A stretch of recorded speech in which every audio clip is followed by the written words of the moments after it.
Ayan, so tingnan natin kung paano natin tinatanggal. Ayan oh. Oh, tingnan niyo mga idol ha, kung gaano kalupit yan oh. Oh, di ba? Ang bilis naman nakahila. Walang iya to. Ayan, so tingnan natin dito.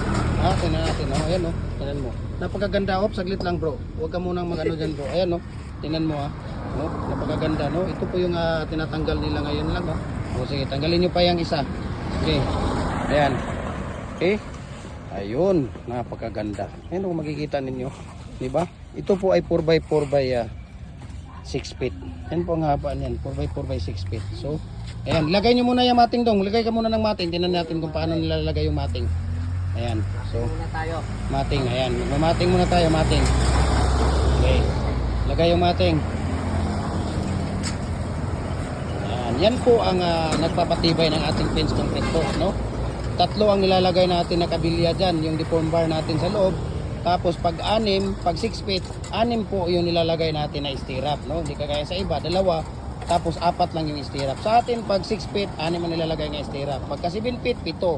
Pagka 8 feet, 8 na stirrup ang nilalagay natin, 3 deform bar para matibay, tigas at maaasahan. Dito lang kayo sa Gem Hardware and Kukulamber and Concrete Products.